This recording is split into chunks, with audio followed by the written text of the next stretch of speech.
Tenía 62 años cuando encontré el sobre. No era un sobre llamativo. Era blanco, del tamaño de una mano, con el nombre de mi esposo escrito en tinta azul. Una letra que no era la mía. Una letra que no reconocí de inmediato, pero que algo en mi cuerpo sí reconoció antes que mi mente.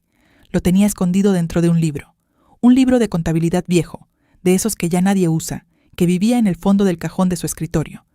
Lo encontré porque estaba buscando una pluma, solo una pluma. Así empiezan las cosas que te cambian la vida, no con un portazo, no con una pelea, con una pluma que no encuentras. Abrí el sobre. Adentro había 3 cosas: una fotografía, un recibo de transferencia bancaria y una nota escrita a mano. La fotografía mostraba a Rodrigo, mi esposo, el hombre con quien había vivido 38 años, sentado en una mesa de restaurante que yo nunca te había pisado. Frente a él, una mujer. Joven no, pero sí más joven que yo. Quizás 45, cabello oscuro recogido. Una sonrisa que no era la sonrisa de alguien que acaba de conocer a alguien. El recibo decía, transferencia de 15,000, sin destinatario claro, solo un número de cuenta. La nota decía, con esa letra que ya empezaba a hacerse familiar, gracias por todo. Sabes que esto no termina aquí. Me senté en la silla de su escritorio. Era martes, las 3 de la tarde. Rodrigo llegaría a las 7. Yo había pasado el día como siempre, revisando la casa, cocinando, respondiendo mensajes de mis hijos. Una vida tan ordenada por fuera que nadie adentro podía ver el polvo acumulado en los rincones. Me quedé mirando esa fotografía por mucho tiempo. No lloré. Eso me sorprendió. Pensé que lloraría, pero en cambio sentí algo frío y quieto instalarse en el centro del pecho, como cuando apagan una estufa que llevaba años encendida y de pronto te das cuenta del silencio. Me llamo Elena. Bueno, así me llaman. Elena Murillo de Castellanos, aunque ese de Castellanos nunca me gustó demasiado. Cuando era joven protesté un poco, pero Rodrigo dijo que era tradición, que su madre también lo llevaba, y yo, que tenía 22 años y estaba enamorada, cedí. Como cedí en tantas otras cosas. Nos casamos en primavera. Él tenía 30 años y ya trabajaba en la empresa de su padre. Yo había terminado la universidad con honores, estudiaba para ser contadora, y en el momento en que dije, sí, acepto, frente al altar, algo en ese camino se dobló sin que yo lo notara del todo. No es que Rodrigo me haya dicho que dejara de trabajar, nunca me lo dijo así, pero había siempre algo, un viaje que requería que yo me quedara, un hijo enfermo, una suegra que necesitaba compañía, una mudanza, una reforma en la casa. Cada vez que yo intentaba retomar algo mío, aparecía una razón para posponerlo, y yo posponía. Los años se fueron acumulando como ropa, que no usas pero tampoco tiras, y un día te das cuenta de que ya no recuerdas bien para qué servías antes de ser esposa, antes de ser madre, antes de ser la señora de Castellanos. Tuvimos 3 hijos, Marcela, la mayor, después Tomás, después el pequeño, Andrés, que llegó tarde y que siempre fue el favorito de su padre, aunque Rodrigo nunca lo admitiera en voz alta. Mi vida era esa casa, era esa familia, era ese hombre. Y ese hombre tenía fotos escondidas en libros de contabilidad. Guardé el sobre donde lo había encontrado. Lo puse exactamente como estaba. El libro, el cajón, la posición del cajón entreabierto 2 centímetros. Luego fui a la cocina y terminé de preparar la cena. Rodrigo llegó a las 7:15. Besó mi mejilla como siempre. Se sirvió un vaso de agua. Me preguntó qué había hecho en el día. Le dije, nada especial. Y él asintió, como si esa respuesta fuera suficiente. Como si llevara años esperando exactamente esa respuesta. Cenamos. Hablamos de Andrés, que estaba pensando en cambiar de trabajo. Hablamos de un problema con las cañerías del baño de arriba. Rodrigo revisó su teléfono 3 veces durante la cena. Yo lo observé como si lo estuviera viendo por primera vez. Tenía 66 años, el cabello completamente blanco. Las manos grandes, de dedos gruesos, que en otro tiempo me habían parecido manos de hombre fuerte y confiable. ¿Cuándo había dejado de mirarlo? ¿O era él quien había dejado de estar presente para que yo lo mirara? Esa noche no dormí. Me quedé acostada en la oscuridad, escuchando su respiración lenta y pareja, y pensé en los 15,000, en la nota, en esa frase, esto no termina aquí. ¿Cuánto tiempo llevaba esto? ¿Cuánto dinero era? ¿Cuántas fotos más había? Al día siguiente, esperé a que Rodrigo saliera. Abrí el cajón otra vez. Esta vez no busqué solo el sobre, busqué todo. Detrás del libro de contabilidad había otro libro, más delgado, con una liga alrededor. Lo abrí. Era un registro. Fechas, montos, iniciales. 3 años de anotaciones con letra pequeña y prolija. MV aparecía repetida. Los montos variaban, 5,000, 8,000, A 12,000, en una ocasión 20. Saqué mi teléfono y fotografié cada página. Luego busqué en el cajón de abajo. Encontré estados de cuenta de un banco que yo no conocía.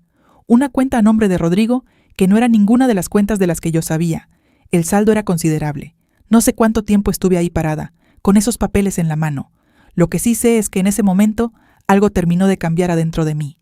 No fue rabia, no exactamente. Fue algo más parecido al reconocimiento.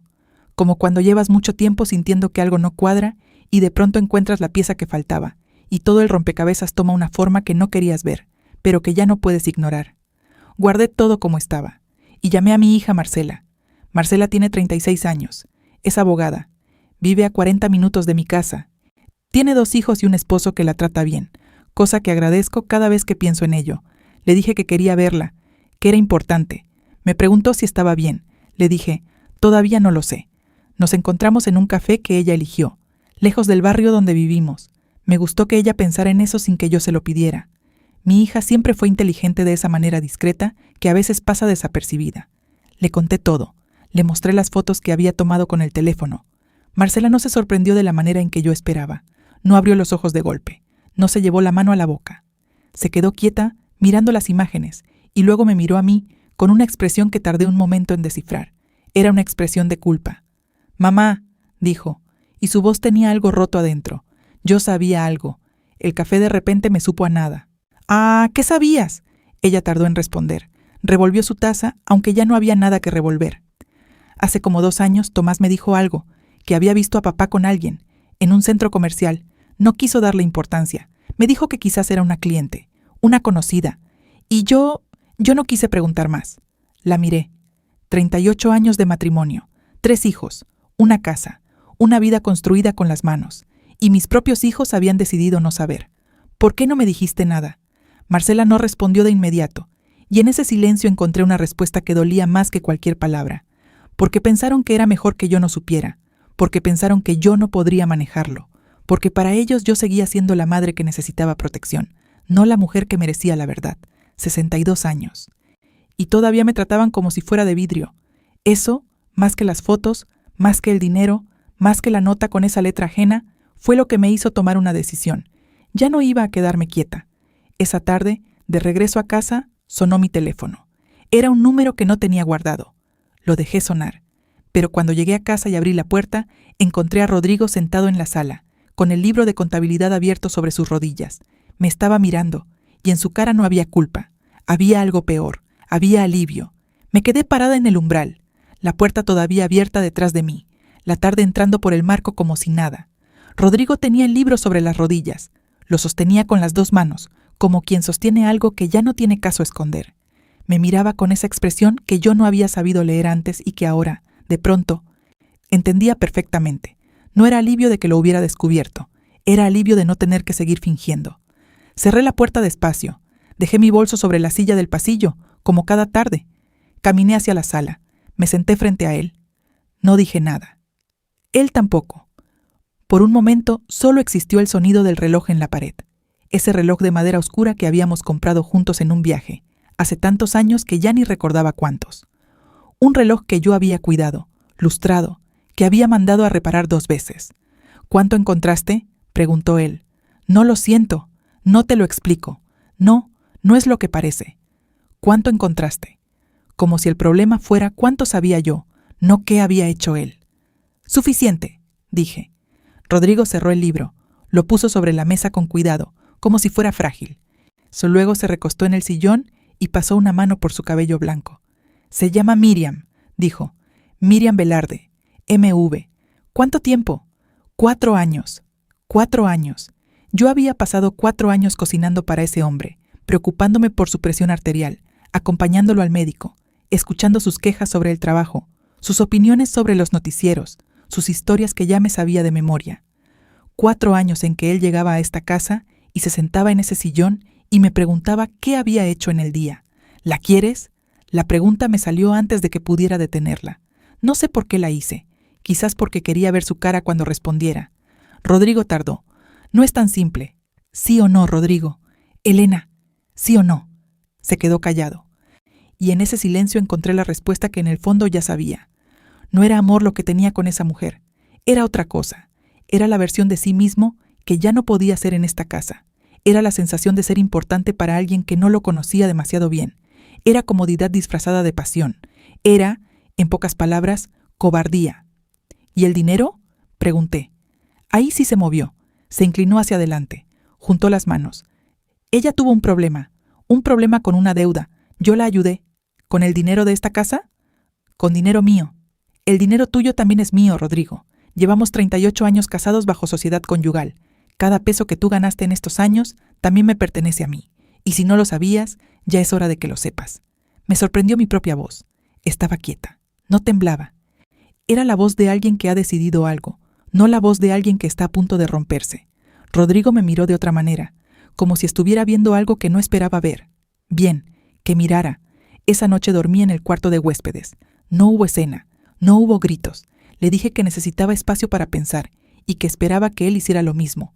Rodrigo asintió con ese gesto suyo de hombre acostumbrado a que las cosas se resuelvan solas si uno espera suficiente. Pero esta vez las cosas no se iban a resolver solas. Me acosté en esa cama que olía a cerrado, mirando el techo, y empecé a hacer una lista mental. No de agravios, de pasos. Marcela era abogada. Eso era lo primero. Lo segundo era entender exactamente cuánto dinero había movido Rodrigo sin que yo lo supiera. Lo tercero era no decirle nada a Tomás todavía. Tomás era como su padre en muchas cosas. Reaccionaría mal o reaccionaría tarde, y en cualquiera de los dos casos me complicaría. Lo cuarto era no llorar delante de nadie hasta que tuviera todo claro. Me dormí pensando en el número de cuenta que había fotografiado, en las iniciales del libro, en los 4 años, y me desperté pensando en los 38. Al día siguiente llamé a Marcela antes de que Rodrigo bajara a desayunar. Le dije que necesitaba un abogado de familia, no ella porque era mi hija, y eso la pondría en una posición imposible, pero que me recomendara a alguien de confianza. Hubo un silencio. ¿Ya decidiste?, preguntó. Estoy recabando información, dije. Eso no es lo mismo que decidir, pero necesito saber dónde estoy parada. Marcela me pasó el nombre de una colega, Leticia Mora. Me dijo que era buena, discreta y que entendía estos casos. Antes de colgar, mi hija dijo: «Mamá, lo siento, lo de no haberte dicho nada. Fue un error». «Sí», dije, «fue un error». No le dije que estaba bien, porque no estaba bien, pero tampoco quería usar ese momento para herirla. Ya habría tiempo para esa conversación. Ahora mismo tenía cosas más urgentes. Ese mismo día, mientras Rodrigo estaba en el trabajo, volví a su escritorio. Esta vez busqué con más cuidado. Encontré algo que no había visto antes. Una carpeta delgada, verde, metida entre 2 archivadores. Adentro había documentos, papeles de una propiedad, un apartamento en un edificio que yo no conocía, en un barrio que yo no frecuentaba. El apartamento estaba a nombre de Rodrigo, comprado hace 3 años. Yo no sabía que existía. Fotografié todo, cada página, cada número, cada firma. Luego guardé todo como estaba, cerré el cajón y fui a lavarme las manos en el baño, como si pudiera lavar también lo que acababa de descubrir. Pero así no funcionan estas cosas. Me reuní con Leticia Mora 3 días después. Era una mujer de unos 50 años, cabello corto, lentes pequeños, una manera de escuchar que transmitía que había oído muchas historias como la mía y que ninguna le parecía menor. Le conté todo. Le mostré las fotos en mi teléfono. Le hablé del libro, de los montos, de la cuenta desconocida, del apartamento. Ella escuchó sin interrumpir. Tomó notas en una libreta. Cuando terminé, me miró por encima de los lentes. ¿Cuánto tiempo llevan casados? 38 años. ¿Tienen bienes a nombre de ambos? La casa, algunos ahorros, un terreno que compramos hace 20 años en las afueras. Pero hay cosas que aparentemente él tiene a su nombre que yo no conocía. ¿Usted trabajó durante el matrimonio? Dudé. Los primeros años sí, después me dediqué a la casa y a los hijos. Leticia asintió con un gesto que no era lástima, era reconocimiento. Señora Elena, lo que usted me está describiendo no es solo infidelidad, es ocultamiento de bienes. Dependiendo de cuánto podamos documentar, estamos hablando de una situación que la ley contempla de manera muy específica. ¿Qué significa eso en términos prácticos? Significa que usted tiene derechos sobre cosas que quizás ni sabía que existían. Salí de esa oficina con una sensación extraña. No era alegría, no era alivio. Era algo más parecido a cuando enciendes una luz en un cuarto oscuro y de pronto ves el tamaño real del espacio. Todo este tiempo yo había creído vivir en una habitación pequeña. Esa tarde Rodrigo llegó a casa antes de lo habitual. Me encontró en la cocina. Se quedó en el umbral un momento, como evaluando el ambiente. ¿Podemos hablar?, dijo. Claro. Se sentó a la mesa. Yo seguí de pie, de espaldas a él, fingiendo ordenar algo en la alacena. He estado pensando, dijo. Creo que podemos superar esto. Si los dos queremos, podemos ir a terapia. Puedo explicarte todo. ¿Puedes explicarme el apartamento? Silencio. Me volteé a mirarlo. Su cara había cambiado. Ya no era el hombre que buscaba palabras para pedir perdón. Era el hombre que acababa de entender que yo sabía más de lo que él calculaba. ¿Cómo sabes? ¿Importa cómo? Se puso de pie. Y por primera vez en muchos años, vi algo en su mirada que me resultó completamente nuevo. No miedo de perderme. Eso lo habría reconocido. Era miedo de perder el control. Y en ese momento sonó su teléfono. Lo sacó del bolsillo sin querer, por el reflejo de tantos años. La pantalla quedó hacia arriba sobre la mesa por una fracción de segundo. Vi el nombre antes de que él lo volteara. Miriam. Rodrigo tomó el teléfono y salió de la cocina. Lo escuché subir las escaleras. Escuché el sonido de la puerta del dormitorio cerrándose. Después apenas silencio. Me quedé sola con el aceite calentándose en la sartén y el corazón latiendo de una manera que no era miedo ni rabia. Era algo más frío, más calculado, como si una parte de mí que había dormido mucho tiempo estuviera despertando con una claridad que asustaba un poco. Apagué el fuego, subí al cuarto de huéspedes, abrí mi teléfono y le escribí a Marcela. Necesito que vengas mañana. Temprano, antes de que tu padre salga. Respondió en menos de un minuto. Ahí estaré. Me acosté vestida, no por drama, sino porque no tenía energía para más. El techo del cuarto de huéspedes era blanco y liso, sin ninguna marca, sin ninguna historia. Un techo que no había visto nada todavía. Pensé en los 38 años. No los pensé con nostalgia. Los pensé como se revisa un contrato que uno firmó sin leer bien todas las cláusulas. ¿Cuándo había empezado a encogerme? No fue de golpe. Nunca es de golpe. Es como el agua que va desgastando la piedra. Tanto tiempo, tanta constancia, que la piedra misma olvida que alguna vez fue más grande. Rodrigo nunca me levantó la voz. Eso era lo que la gente no entendería. Nunca me insultó delante de los hijos. Nunca rompió nada. Nunca amenazó. Era un hombre correcto en la superficie. Era un hombre que pagaba las cuentas, que aparecía en los cumpleaños, que sabía comportarse en una reunión, pero había otras cosas. La manera en que descartaba mis opiniones en público, con una sonrisa. Elena siempre tan dramática. La manera en que tomaba decisiones sobre la casa, sobre el dinero, sobre los viajes, y me informaba después. No me consultaba. Me informaba, como si mi función fuera recibir noticias, no participar en ellas.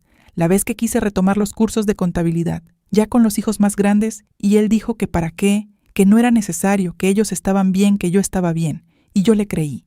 O me convencí de creerle, que no es lo mismo pero se parece. 38 años construyendo una vida que resultó ser, en parte, una mentira.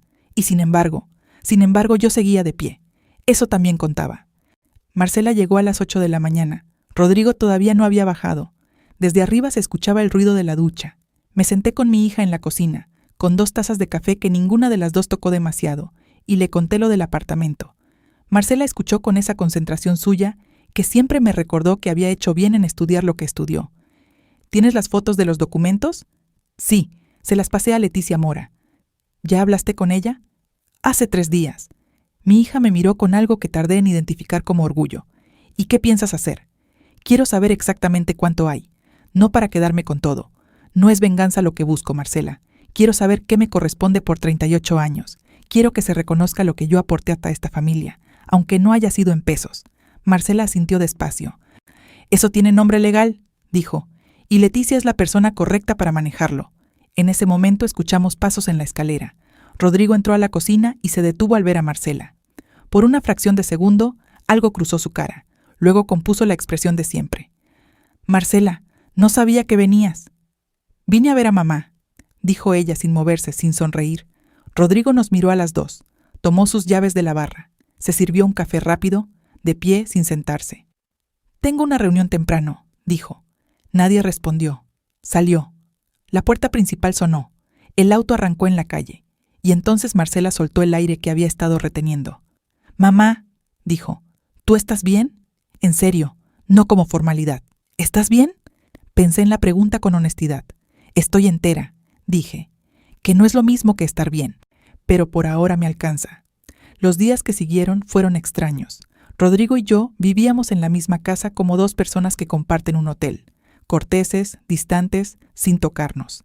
Él llegaba, cenaba si yo cocinaba, se encerraba en su estudio. Yo organizaba mis cosas, hablaba con Leticia, hablaba con Marcela, dormía en el cuarto de huéspedes. Andrés llamó un miércoles, el menor, el favorito. Tenía algo en la voz que me avisó antes de que dijera nada. Mamá, papá me llamó. ¿Sí? Me contó algo. No todo, creo, pero me dijo que estaban pasando por un momento difícil, que tú estabas muy afectada, que quizás necesitabas apoyo. Cerré los ojos un segundo. Así que Rodrigo había actuado primero. Había ido a sembrar su versión antes de que yo pudiera contar la mía. Y había elegido a Andrés porque Andrés siempre fue más fácil de convencer. La más dispuesto a creer que mamá exageraba. ¿Y tú qué piensas?, pregunté. No sé qué pensar, mamá. Por eso te llamo. Andrés, cuando estés listo para escuchar lo que realmente pasó, yo estoy aquí. Pero no voy a competir con la versión de tu padre. Cuando quieras la verdad, me buscas. Hubo un silencio largo. ¿Es tan grave? Sí. Colgamos sin decir mucho más. Pero algo en ese silencio final me dijo que Andrés empezaba a entender que había más de lo que su padre le había contado. Esa misma tarde Leticia me llamó. Señora Elena, hemos encontrado algo más. Me senté. Dígame. El apartamento no es el único bien oculto. Hay una cuenta de inversión a nombre de su esposo, abierta hace 6 años, que acumula un monto significativo. También encontramos registros de transferencias regulares a lo largo de 4 años que coinciden con las anotaciones del libro que usted fotografió. ¿Cuánto estamos hablando en total? Leticia me dio un número. Me quedé en silencio. Era más de lo que yo había imaginado. Era dinero que representaba años. Años de trabajo de Rodrigo, sí, pero también años de mi trabajo invisible. La casa mantenida, los hijos criados, las noches que él pudo dormir tranquilo porque yo me encargaba de todo lo demás. ¿Qué procede?, pregunté. Procede que usted tome una decisión sobre qué quiere hacer con esto. Si quiere ir por la vía legal, tenemos suficiente para un proceso sólido. Si prefiere negociar directamente, también es una opción. Pero necesita decidir pronto, porque si él empieza a mover bienes antes de que iniciemos algún procedimiento, se complica. ¿Él puede hacer eso? ¿Mover cosas? Puede intentarlo, por eso el tiempo importa. Colgué. Me quedé sentada en el cuarto de huéspedes con el teléfono en la mano y el número que Leticia me había dicho girando en mi cabeza. Todo ese tiempo, todo ese silencio mío, todo ese encogerse y ceder y posponer, y mientras tanto, él construyendo una vida paralela con el dinero de esta vida. No, ya no. Antes de continuar, si esta historia te está llegando, dale like. Lo que viene ahora lo cambia todo. Esa noche bajé al estudio de Rodrigo. Él estaba sentado frente a su computadora. Levantó la vista cuando entré. No dijo nada. Me senté frente a él, en la misma silla donde me había sentado el primer día, cuando encontré el sobre. Necesitamos hablar de manera seria, dije. No de sentimientos, de números. Rodrigo cerró la computadora despacio. Elena, sé lo del apartamento, sé lo de la cuenta de inversión, sé los montos que transferiste en 4 años. Tengo todo documentado. Su cara no se derrumbó. Era un hombre que había pasado décadas manejando negocios, negociando, guardando compostura. Pero vi algo tensarse en su mandíbula. ¿Cuánto sabes exactamente? Suficiente para que un juez se interese mucho en este caso. Silencio. No quiero llegar a eso, dije. No por ti, sino porque es desgastante, es público y afecta a los hijos. Pero si no llegamos a un acuerdo justo, no voy a quedarme cruzada de brazos. Rodrigo se puso de pie, caminó hacia la ventana. Afuera estaba oscuro, la calle tranquila, los mismos árboles de siempre. ¿Qué es lo que quieres?, dijo sin darse vuelta. Quiero lo que me corresponde. La mitad de todo lo que construimos juntos, incluyendo lo que tú creías que era solo tuyo. Se volteó. Eso arruinaría... Rodrigo, mi voz salió firme. Tú arruinaste esto, hace 4 años, o quizás antes. Yo solo estoy aquí para asegurarme de que lo que me pertenece no desaparezca también. Nos miramos, 38 años de miradas. Esta era diferente. Esta era la mirada de 2 personas que ya no se deben nada excepto honestidad. Voy a necesitar tiempo, dijo él. Tienes 1 semana para hablar con tu abogado. Después de 1 semana, Leticia Mora inicia el proceso formal. Salí del estudio. Cerré la puerta con cuidado. Y en el pasillo, apoyada contra la pared por un momento, respiré. No había llorado. No había temblado. No había pedido explicaciones que ya no necesitaba. Había hablado como lo que era. Una mujer de 62 años que finalmente sabía cuánto valía. 3 días después, Andrés apareció en la puerta. No llamó antes. Tocó el timbre un sábado por la mañana, con cara de haber dormido mal, con algo en los ojos que reconocí. Era la cara de alguien que acaba de enterarse de que la versión que le contaron no era completa. ¿Puedo pasar?, Siempre. Lo hice entrar. Le serví café. Nos sentamos en la sala. Hablé con Marcela, dijo. ¿Y? Me contó más. Me mostró algunas cosas. Bajó la vista. Mamá, yo no sabía lo del apartamento, lo del dinero. Papá solo me dijo que había habido una infidelidad y que tú estabas reaccionando de manera... ¿De manera qué? Andrés no terminó la frase. Exagerada, dije yo. Iba a decir exagerada. Mi hijo me miró con una vergüenza genuina en la cara. No, lo siento. Andrés, me incliné hacia él. Te quiero. Eso no cambia. Pero necesito que entiendas algo. Tu padre no te mintió solo sobre la infidelidad. Te mintió sobre quién soy yo. Te enseñó a verme como alguien frágil, alguien que exagera, alguien que necesita ser manejada. Y tú le creíste porque era más fácil que cuestionarlo. Mi hijo tuvo los ojos brillosos. ¿Qué puedo hacer? Por ahora nada. Solo ser honesto. Si alguna vez alguien te pregunta qué pasó en esta familia, cuenta la verdad completa, no la versión que protege a alguien. La verdad. Se quedó un rato más. No hablamos de Rodrigo. Hablamos de sus hijos, de su trabajo, de cosas pequeñas y cotidianas que de alguna manera se sentían más reales que todo lo que había pasado en esas semanas. Cuando se fue, me quedé sola en la sala. El reloj de madera oscura marcaba las 11 de la mañana. Lo miré, y por primera vez en mucho tiempo pensé que quizás era hora de reorganizar los muebles, de mover ese reloj a otro lugar, de cambiar algunas cosas de sitio, no por borrar lo que había sido, sino para que el espacio empezara a parecerse un poco más a lo que yo quería que fuera. Esa tarde mi teléfono vibró con un mensaje. Era de un número desconocido. Decía, necesitamos hablar. Soy Miriam. Me quedé mirando el mensaje por un tiempo que no supe medir. Soy Miriam. 2 palabras que tenían el peso de 4 años. De 15,000, de 8,000, de 20,000. Del apartamento que yo no sabía que existía. De las noches en que Rodrigo llegaba tarde y yo no preguntaba porque había aprendido a no preguntar. Podría no haber respondido. Esa era la opción fácil. La opción que cualquiera me hubiera recomendado. No abras esa puerta, Elena. No necesitas más dolor. Pero yo ya no estaba tomando las opciones fáciles. Respondí. ¿Cómo conseguiste este número? La respuesta llegó rápido. Rodrigo me lo dio hace tiempo. Para emergencias, dijo. Esto es una emergencia. Lo pensé un momento. ¿Qué tipo de emergencia? El tipo que también te afecta a ti. Cerré el teléfono. Me levanté. Caminé hacia la ventana y miré la calle sin ver realmente nada. Los árboles, un perro que cruzaba con su dueño, una vecina que sacaba bolsas de basura. La vida ordinaria continuando. Volví al teléfono. Tienes 1 hora para decirme dónde. Elegí un lugar público, un café en un centro comercial que me quedaba a 20 minutos, donde no conocía a nadie y donde nadie me conocía a mí. Llegué 10 minutos antes. Me senté de cara a la entrada. Miriam llegó puntual. La reconocí de la fotografía, aunque en persona era distinta. Más cansada quizás. Más real.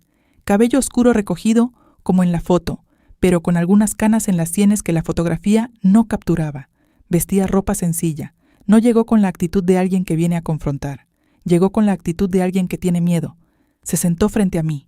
Por un momento, ninguna de las dos dijo nada. La observé. Ella me observó. 2 mujeres en un café, mirándose como quien busca en la cara de la otra alguna respuesta que todavía no sabe formular como pregunta. Gracias por venir, dijo ella. No vine por cortesía, dije yo. Vine porque dijiste que era urgente. Asintió, abrió su bolso y sacó un sobre. Lo puso sobre la mesa, entre las dos, pero no lo empujó hacia mí todavía. —¿Y cuánto te contó Rodrigo sobre mí? —preguntó. —Lo básico. Tu nombre, 4 años, que tuviste una deuda y él te ayudó. Algo cruzó su cara, una mezcla de ironía y tristeza que me resultó, de manera inesperada, familiar. —¿Una deuda? —repitió, casi como si la palabra le causara gracia, pero no del tipo que hace reír. —¿No fue así? Miriam puso las manos sobre la mesa.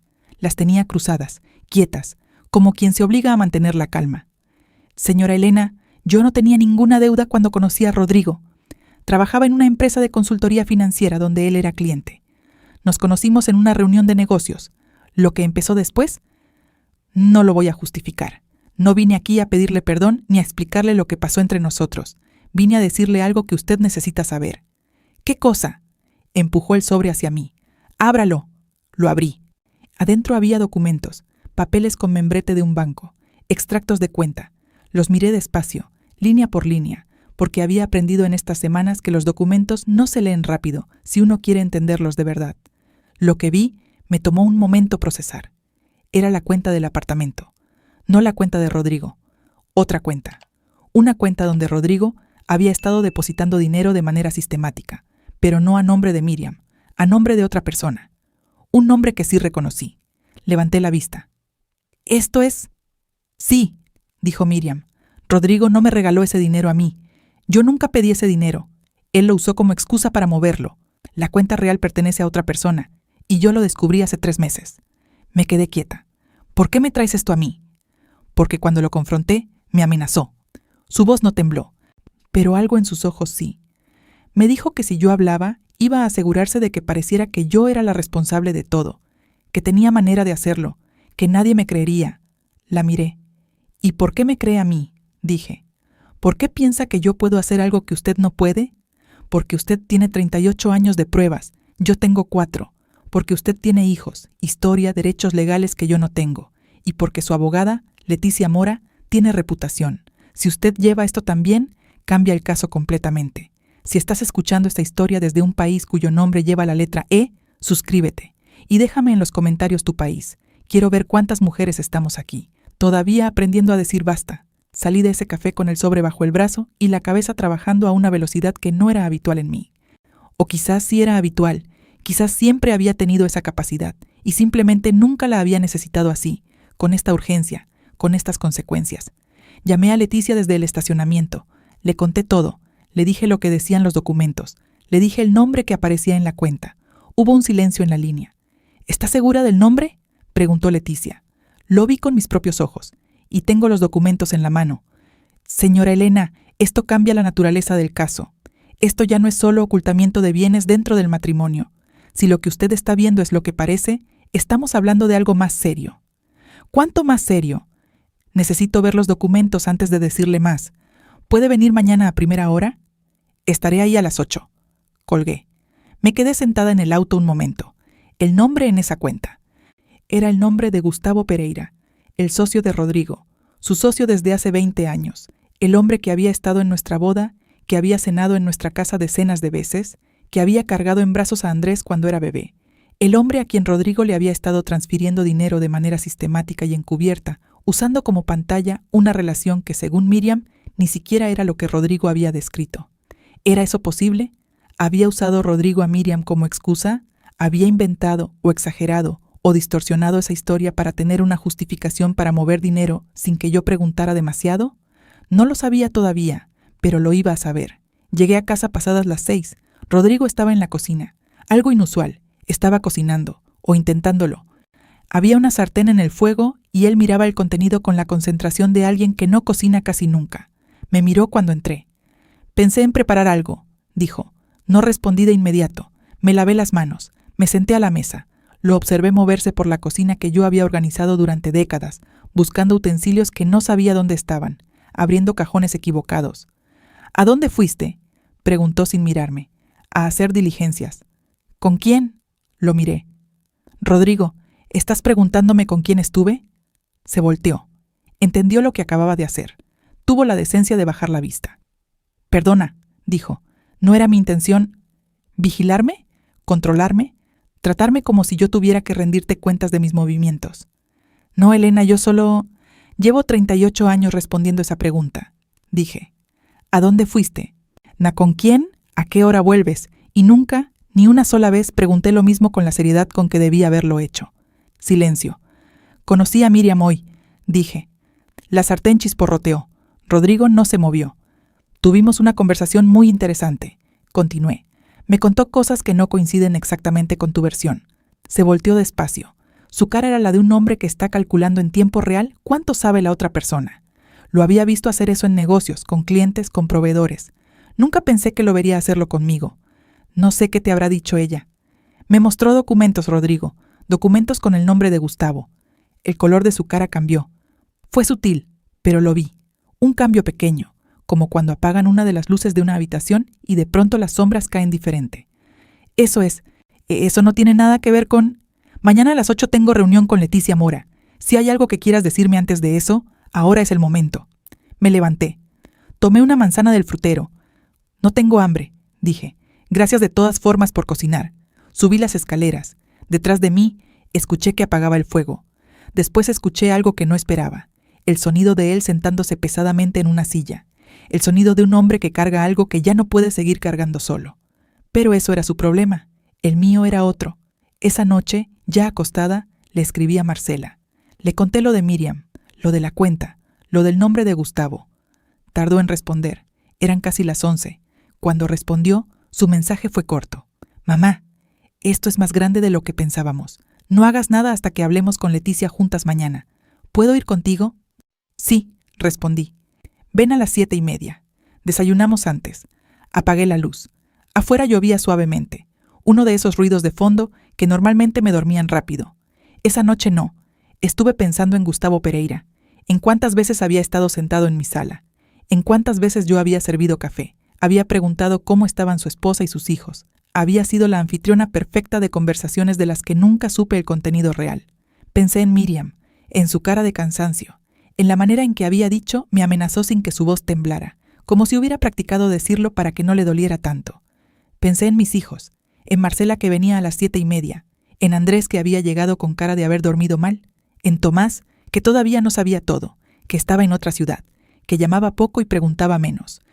Pensé en los 38 años, no como peso esta vez, como materia prima, 38 años de observar, de escuchar, de estar presente en conversaciones que no eran para mí, pero que yo había absorbido de todas formas, de conocer los ritmos de ese hombre, sus miedos, sus puntos débiles, las grietas que él creía que nadie veía. Yo los había visto, siempre los había visto, solo que no había sabido, hasta ahora, que ese conocimiento tenía valor. Me dormí con la lluvia afuera y el sobre de Miriam en la mesa de noche, y soñé algo que no recordé al despertar, pero que me dejó una sensación extraña y quieta, como de haber llegado finalmente hasta algún lugar. A las 6:30 de la mañana, antes de que Rodrigo se despertara, antes de que Marcela llegara, antes de que el día comenzara con todo lo que traía, me senté en la cocina con mi café. Solo yo, el silencio de la casa temprano, cuando todavía no hay ruidos de calle, cuando los pájaros apenas empiezan. Miré mis manos alrededor de la taza, manos de 62 años, manos que habían cocinado, limpiado, sostenido hijos enfermos, firmado documentos sin leerlos bien, aplaudido los logros de otros, enterrado a mi madre, plantado flores en el jardín del frente, manos que ahora sostenían evidencia, manos que mañana sostendrían algo diferente. El teléfono vibró, era Leticia Mora. Un mensaje de voz, temprano para ella también. Lo escuché. Señora Elena, revisé los documentos que me envió anoche. Necesito que sepa algo antes de que nos reunamos. Lo que encontramos confirma lo que sospechábamos, pero también abre una dimensión que va más allá del divorcio. Le explico todo en persona, pero quiero que llegue preparada. Esto ya no es solo su historia, es más grande. Guardé el teléfono. Afuera, el primer pájaro del día empezó a cantar, y en ese momento, pasos en la escalera. Rodrigo. Pero cuando levanté la vista, no era Rodrigo, era Tomás. Mi hijo mayor, el que no sabía todo, el que vivía en otra ciudad y llamaba poco. Estaba parado en la entrada de la cocina con una maleta pequeña a sus pies y una cara que yo conocía bien.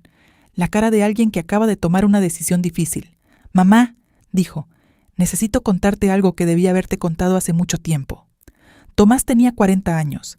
Era el mayor de mis 3 hijos, el más parecido a mí en el carácter, aunque él nunca lo hubiera admitido.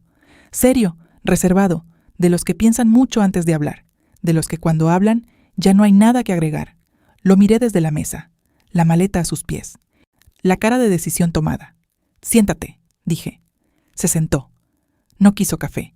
Puso las manos sobre la mesa, como Miriam había hecho en el café 2 días antes, y pensé que era extraño cómo la gente pone las manos sobre las mesas cuando va a decir algo que le pesa. «¿Cómo supiste que debías venir?», pregunté. «Marcela me llamó anoche. Me contó lo de Miriam, lo de Gustavo». Bajó la vista un momento, y entonces yo no pude seguir callado. El café se había enfriado entre mis manos. Lo sostuve de todas formas. «¿Cuánto tiempo llevas sabiendo algo?» 5 años. El número cayó en la cocina como cae una taza, de golpe, sin posibilidad de recoger lo derramado. 5 años, Tomás. «Mamá, 5 años». No era pregunta, era solo repetirlo para entender el tamaño. Mi hijo mayor me miró con una culpa que reconocí como genuina. No era la culpa de alguien que busca perdón fácil. Era la culpa de alguien que ha cargado algo demasiado tiempo y ya no puede más con el peso. «Fue Gustavo quien me dijo», comenzó. «Hace 5 años en una reunión familiar. Me llevó aparte, como si fuera algo sin importancia, y me dijo que papá estaba pasando por un momento complicado, que había algunas decisiones financieras que yo no entendería si las veía de afuera, que lo mejor era no hacer preguntas. Y tú no hiciste preguntas. Yo tenía 35 años y mi padre era el hombre más sólido que yo conocía. Su voz se quebró apenas, lo suficiente para notar. No quise ver lo que había detrás de eso. Era más fácil creerle a Gustavo. Era más fácil pensar que eran cosas de negocios que yo no entendía. ¿Qué más sabes? Tomás respiró. Sé que la relación de papá con Gustavo lleva años siendo irregular. No solo las transferencias, hay negocios que no están registrados, acuerdos que se hicieron de palabra, sin papeles, para que no quedara rastro. Papá puso propiedades a nombre de Gustavo para protegerlas, dijo él, de posibles problemas legales con la empresa. Pero esas propiedades nunca volvieron a nombre de papá. Me quedé quieta. ¿Cuántas propiedades? No lo sé con exactitud. Sé de al menos 2, además del apartamento que ya encontraste. 2 propiedades más, que yo tampoco sabía que existían, construidas, compradas, mantenidas durante años de un matrimonio donde yo había creído que vivíamos bien pero con límites razonables, donde yo había aceptado que no podíamos hacer este viaje, que este año era mejor no gastar tanto, y que la reforma de la cocina tendría que esperar. Mientras tanto había propiedades. ¿Por qué me lo dices ahora?, pregunté. Tomás me miró directamente. Porque ayer Marcela me mandó los documentos que encontró Leticia, y porque vi el nombre de Gustavo, y porque si esto llega a un proceso legal, mamá, y tú no sabes todo lo que yo sé, van a poder ocultarte cosas, van a poder maniobrar, y yo no voy a permitir eso. Algo se movió en mi pecho. No era alivio todavía, era algo más parecido al reconocimiento. Mi hijo mayor, el callado, el que pensaba mucho antes de hablar. Había llegado con una maleta pequeña y 5 años de silencio roto. Era tarde, pero era real. ¿Puedes contarle todo esto a Leticia?, dije. Por eso vine. Marcela llegó a las 7:30 y encontró a su hermano sentado en la cocina. Se miraron un momento. Entre ellos pasó algo que yo no pude descifrar completamente. Esa comunicación de hermanos que existe en los gestos y no necesita palabras. Luego Marcela me miró a mí. «Ya sabe», dijo señalando a Tomás con los ojos. «Ya dije lo que sabía», respondió él. Mi hija se sentó. Nos miró a los dos. Luego miró su café. «Somos una familia complicada», dijo. «Todas las familias son complicadas», dije yo. «La diferencia es qué hacemos con eso». A las 8:10 escuchamos pasos en la escalera. Rodrigo. Entró a la cocina y se detuvo. Marcela, Tomás, yo. Los 3 sentados a la mesa, mirándolo. No dijo nada por un momento. Luego miró a Tomás con una expresión que intentó ser neutral y no lo logró. «No sabía que venías», le dijo a su hijo mayor. «Ya lo sé», respondió Tomás. Rodrigo tomó sus llaves. Se sirvió agua del grifo. Tenía la rigidez de un hombre que sabe que el terreno cambió mientras dormía y todavía está midiendo cuánto. «Tengo reunión», dijo. «Nosotros también», dije yo. Me miró. «¿Elena?» «A las 8 con Leticia Mora. Marcela y Tomás vienen conmigo». Algo en su cara se derrumbó 1 centímetro. Solo 1 centímetro. Pero lo vi. «Tomás», dijo, y en su voz había una pregunta que no se animaban a hacer completa. «Papá», respondió Tomás, y en su voz había una respuesta que no necesitaba más palabras. Rodrigo salió. La puerta principal sonó, y los 3 nos quedamos en silencio por un momento, con el café, con la mañana entrando por la ventana, con todo lo que estaba por venir. La reunión con Leticia duró casi 3 horas. Tomás habló durante la primera hora, con fechas, con nombres, con detalles que solo alguien que había estado cerca de esas conversaciones podía tener. Leticia tomaba notas sin parar, hacía preguntas cortas y precisas, pedía que repitiera ciertos números, ciertas fechas. Marcela escuchaba con cara de abogada, procesando cada cosa en términos de lo que significaba legalmente. Yo escuchaba con cara de mujer que está aprendiendo, en tiempo real, la verdad de su propia vida, porque eso era lo que estaba pasando. No era solo un juicio, no era solo un divorcio. Era la reconstrucción de una historia que había sido contada de manera incompleta durante décadas. Leticia, al final de la reunión, juntó sus notas, las ordenó y nos miró a los 3. «Bien», dijo, «esto es lo que tenemos. Ocultamiento sistemático de bienes dentro del matrimonio, maniobras financieras con tercero para esconder activos y posiblemente irregularidades contables en la empresa que involucran a ese tercero. Todo debidamente documentado». «¿Qué significa eso para mi madre?», preguntó Marcela. «Significa que el caso que teníamos hace una semana era sólido. El que tenemos ahora es considerablemente más sólido. Significa que la posición negociadora de su madre es completamente diferente. ¿Y si él no quiere negociar?», Pregunté. Leticia me miró con esa calma suya que transmitía que había visto muchas variantes de este mismo escenario. Entonces vamos a juicio, y con lo que tenemos, señora Elena, un juicio no le conviene a su esposo, no solo por el divorcio, por todo lo demás también. Salimos de esa oficina al mediodía. En la calle, el sol estaba fuerte. Marcela caminaba a mi derecha, Tomás a mi izquierda. Y por un momento me acordé de cuando eran chicos y caminábamos así por las calles del barrio, yo en el medio, ellos dos a los lados. ¿Cuántas cosas habían cambiado? ¿Cuántas cosas seguían siendo las mismas? ¿Tienes hambre?, le pregunté a Tomás. Me miró como si la pregunta lo hubiera tomado por sorpresa. Sí, dijo. Yo también, dijo Marcela. Entonces comemos, dije. Y así de simple, en medio de todo lo que estaba pasando, fuimos a comer. Rodrigo llamó esa tarde. No estaba en casa cuando llegué. Llamó al teléfono. No apareció en persona, y eso me dijo algo sobre cómo se sentía. Necesito que hablemos, dijo. Estoy escuchando. No así, en persona, sin abogados, solo nosotros dos. Lo pensé. Esta noche, dije, en casa, a las 7. Llegó a las 7 en punto. Yo estaba sentada en la sala. Había apagado el televisor. Había dejado solo una lámpara encendida. La casa en penumbra y quietud, como muchas noches de estos 38 años, solo que ahora todo era diferente. Rodrigo se sentó. No en su sillón habitual, en la silla que quedaba frente a mí. También eso me dijo algo. ¿Habló Tomás?, preguntó. Sí. ¿Cuánto sabe tu abogada? Lo suficiente. Rodrigo pasó una mano por la cara, un gesto que le conocía de cuando estaba agotado, de cuando algo en el trabajo salía mal, de cuando el mundo no respondía como él esperaba. ¿Qué quieres, Elena? En serio, dime qué quieres y hablemos. Lo miré. 66 años, cabello blanco, las manos grandes que ya no me parecían lo que me parecieron alguna vez. ¿Qué quería? Quería muchas cosas que ya no podía tener. Quería los 38 años sin las mentiras. Quería haber sabido antes. Quería haber levantado la voz en 1000 momentos donde me callé. Quería haber terminado esa carrera de contadora y haber construido algo propio. Quería que mis hijos no hubieran tenido que cargar secretos que no les pertenecían. Quería tantas cosas que ya eran pasado. Pero había cosas que todavía eran presente. Quiero lo que me corresponde, dije, la mitad de todo lo que construimos, incluyendo lo que escondiste. Quiero que ese acuerdo quede por escrito, firmado, sin posibilidad de revisión posterior. Quiero que Gustavo Pereira responda por lo que hizo también, no solo tú. Gustavo no tiene nada que... ¡Rodrigo! Mi voz salió firme y quieta. No me hagas perder el tiempo. Él cerró la boca. Y quiero una cosa más. Continué. Quiero que les digan la verdad a nuestros hijos, no la versión que te protege. Y no la versión que me hace quedar como la que exagera o la que no entiende. La verdad. Silencio largo. ¿Y si acepto todo eso?, dijo. Entonces Leticia y tu abogado se sientan a negociar los detalles y esto termina de la manera más ordenada posible. ¿Y si no? Entonces vamos a juicio.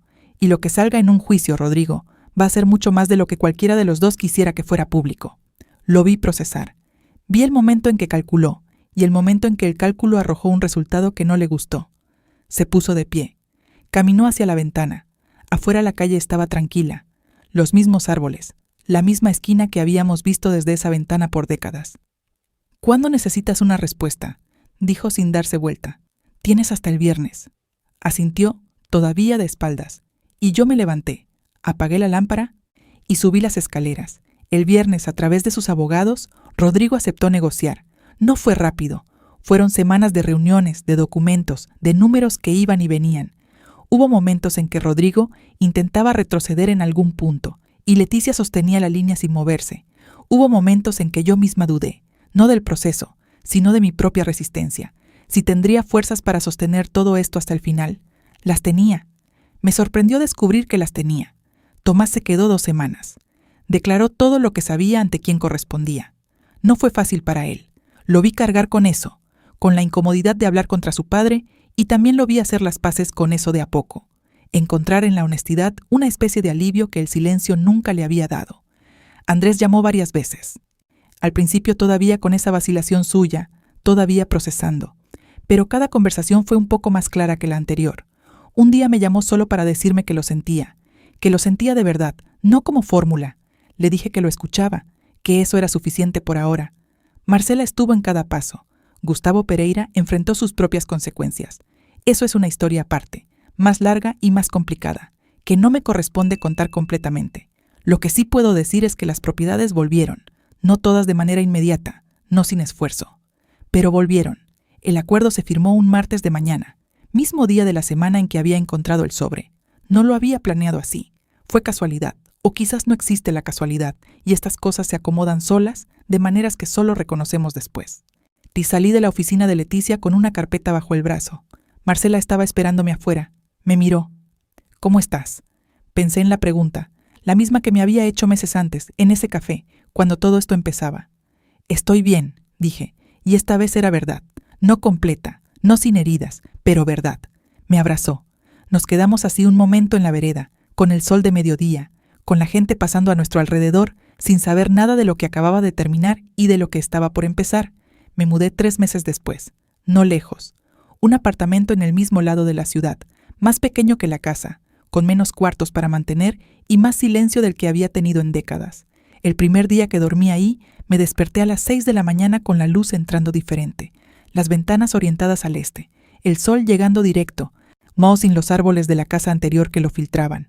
Me quedé acostada mirando esa luz. Pensé en los 62 años, en lo que había creído que era mi vida y en lo que resultó ser, en la diferencia entre los dos. Pero también pensé en lo otro, en Marcela que había estado ahí, en Tomás, que había llegado con una maleta y 5 años de silencio roto, en Andrés, que estaba aprendiendo a ver las cosas de otra manera, en Leticia Mora, con sus lentes pequeños y su manera de escuchar, en Miriam Velarde, que había llegado con un sobre y miedo en los ojos, y que también, a su manera, había necesitado un poco de valentía para hacer lo que hizo. Y pensé en mí, en esta mujer de 62 años, que había encontrado un sobre dentro de un libro de contabilidad y que en lugar de guardarlo y seguir como si nada, había decidido saber. Eso era lo que había marcado la diferencia. No la rabia, no la venganza, la decisión de saber. Me levanté, preparé café en la cocina nueva, abrí la ventana. La ciudad sonaba como siempre, pájaros, motores, voces lejanas, el ruido ordinario de un mundo que sigue girando. Y yo estaba de pie en mi cocina, con mi café, con mi silencio, con mis heridas y con mi integridad intacta. 62 años, y recién empezando. Si esta historia te llegó al corazón, dale like. Son esos gestos pequeños los que permiten que estas historias lleguen a más mujeres que quizás las necesitan. Y suscríbete, porque hay más historias como esta. Historias de mujeres que tardaron en ver, que tardaron en hablar, pero que cuando lo hicieron no volvieron atrás. Escríbeme en los comentarios. Cuéntame si conoces a alguien como Elena. Cuéntame si alguna vez tú también sentiste que vivías en una habitación más pequeña de lo que merecías, porque a nuestra edad, saber que no estamos solas también es una forma de seguir adelante.